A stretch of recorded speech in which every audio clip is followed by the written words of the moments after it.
사랑하는 유년부 초등부 친구들 반갑습니다. 오늘은 벌써 다니엘 8장입니다. 오늘 말씀도 하나님께서 환상을 통해서 다니엘에게 알려주신 예언의 말씀입니다. 우리 환상과 꿈에 대한 말씀들은 꼭 동화 같아요. 동물들이 나와서 말을 하기도 하고 막 서로 싸우기도 하고, 그래서 이해하기가 좀 어렵습니다. 환상에 대한 말씀이 어려운 이유는 하나님께서 환상을 통해서 말씀하실 때는 우리 주변에 있는 동물이나 물건 같은 걸로 앞으로 일어날 일들을 상징적으로 알려주시기 때문이에요. 그래서 오늘 다니엘 8장 말씀도 잘 집중해서 다니엘에게 보여주신 환상이 무슨 뜻인지, 또 그것을 통해서 우리에게 하시는 말씀은 무엇인지 배우는 귀한 시간이 되기를 소망합니다. 자, 다니엘서 8장이 우리에게 주는 교훈은 하나님의 약속은 반드시 이루어진다 라는 사실을 알려주는 겁니다. 다니엘이 이 환상을 보고 기록한 말씀은 정말로 다니엘이 죽은 지 수백 년도 더 뒤에 한치의 오차도 없이 다 이루어졌습니다. 대단하지 않나요?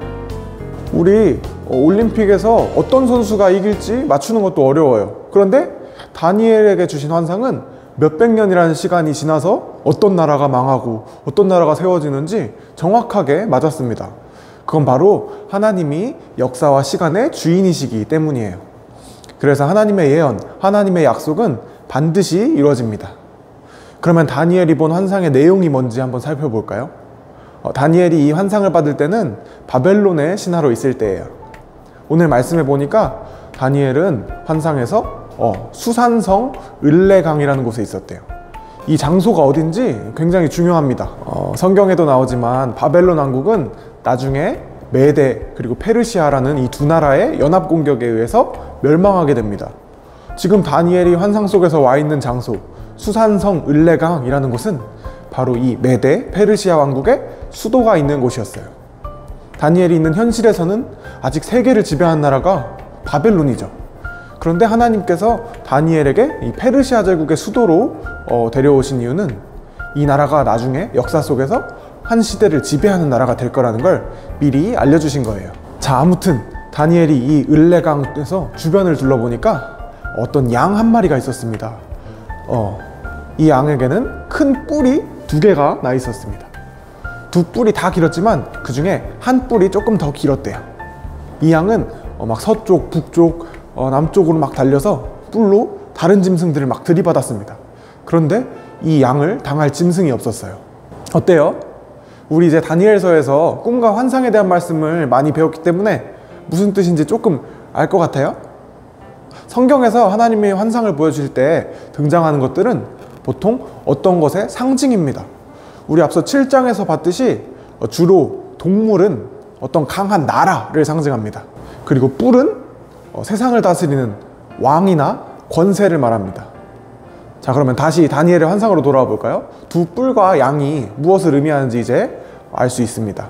양은 이제 나중에 세계를 지배하게 될 메데와 페르시아 제국을 상징하는 거였어요. 그리고 이 두 뿔은 메데와 페르시아의 왕들을 상징합니다. 그런데 한 뿔이 더 컸다고 그랬죠. 그건 바로 나중에 세계 역사를 배우면 또 알게 되겠지만 메데 제국과 페르시아 제국은 형제 같은 나라지만 그 중에 페르시아 제국이 조금 더 강했어요. 그래서 한 뿔, 더 긴 뿔이 페르시아 제국을 뜻합니다. 이 환상대로 정말 페르시아 제국은 이제 역사 속에서 한 시대를 다스리는 강한 제국으로 성장하게 됩니다. 그런데 또 다니엘의 환상에서 보니까 저 멀리 또 다른 동물 한 마리가 나타났습니다. 이번에는 염소였어요. 이 염소에게는 아주 강한 뿔 하나가 나 있었대요. 이 염소는 엄청 빠르게 동서남북으로 달리면서 다른 동물들을 뿔로 들이받았습니다. 얼마나 빠르게 움직이는지 발이 땅에 닿는 게 보이지 않을 정도였어요.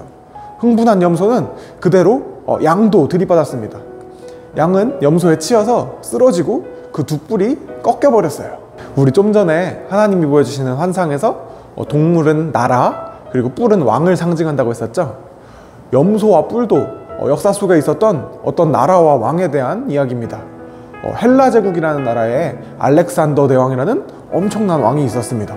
알렉산더 대왕은 몇 년 만에 이 세계를 거의 다 정복할 정도로 엄청난 왕이었어요. 다니엘의 환상의 염소처럼 말이에요. 실제로 나중에 헬라 제국은 페르시아 제국도 무너뜨리고 세계를 지배하게 됩니다. 자, 그러면 다시 환상으로 돌아와서 염소의 큰 뿔이 다시 꺾입니다. 그리고 그 뿔에서 작은 4개의 뿔이 새로 돋아납니다. 실제 역사 속에서 알렉산더 대왕은 젊은 나이에 갑자기 병들어 죽었어요. 큰 뿔이 꺾인 것처럼요. 그리고 이 알렉산더 대왕의 헬라 제국은 4개의 나라로 쪼개졌습니다. 알렉산더 대왕의 부하 장군들 4명이 각각 한 나라씩 맡아서 다스렸어요. 정말 놀라운 건 이런 역사들은 다니엘의 환상을 볼 때는 아직 이루어지지 않은 일들이었다는 거예요. 몇백 년 뒤에나 일어난 일들을 하나님은 환상을 통해서 정확하게 다니엘에게 알려주셨어요. 그런데 이 4개의 뿔 중에 한 뿔에서 다시 작은 뿔 하나가 또 나왔습니다. 성경에 보니까 이 작은 뿔이 영화로운 땅을 공격했대요. 영화로운 땅이 어디일까요? 그건 바로 하나님의 성전이 있는 곳, 바로 유다 왕국의 수도 예루살렘을 말합니다. 이 뿔은 하늘의 군대도 무너뜨렸대요. 하늘의 군대는 바로 하나님의 백성인 이스라엘 백성들을 뜻합니다. 그리고 이 뿔은 하나님 앞에서 교만해서 하나님의 성전을 무너뜨리고 하나님께 제사도 못 드리게 막았습니다. 다니엘은 환상이었지만 그게 너무 마음이 아팠어요. 성전도 무너지고 하나님께 제사도 못 지낸다니. 그래서 다니엘은 언제까지 제사를 못 드리는지 알기 위해서 천사들끼리 대화하는 소리에 귀를 기울였습니다. 다니엘이 잘 들어보니까 2300번의 밤과 낮이 지나면 성전이 다시 복원될 것이다 라는 말을 들었어요. 2300번의 밤과 낮, 하루에 밤 한 번, 낮 한 번이니까 반으로 나누면 1150일 동안 성전이 무너져 있을 거라는 말이었어요. 이 환상도 역사 속에서 그대로 이루어집니다. 헬라 제국이 쪼개져서 생긴 4개의 나라 중에 한 나라의 왕이었던 안티오쿠스라는 왕이 있었어요. 이 왕은 정말 나쁜 왕이었습니다. 이 왕은 유다 왕국을 공격해서 하나님의 성전을 파괴해버립니다. 그리고 얼마나 악했는지 성전에 우상의 신상을 가져다 놓고 또 율법에서는 부정한 음식으로 여기는 돼지고기를 우상에게 제물로 막 바쳤습니다. 또 이 왕은 정말 치사한 왕이었어요.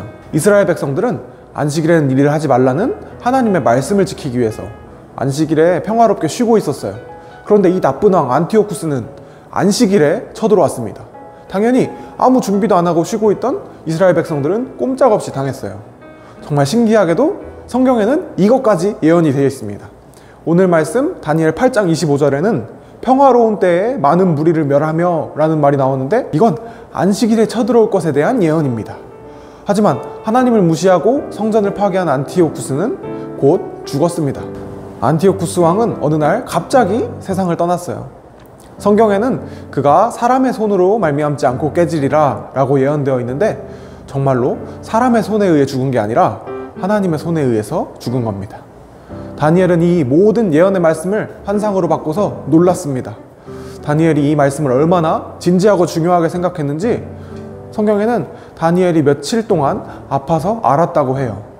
그만큼 다니엘은 하나님의 말씀을 진지하게 받아들인 거예요.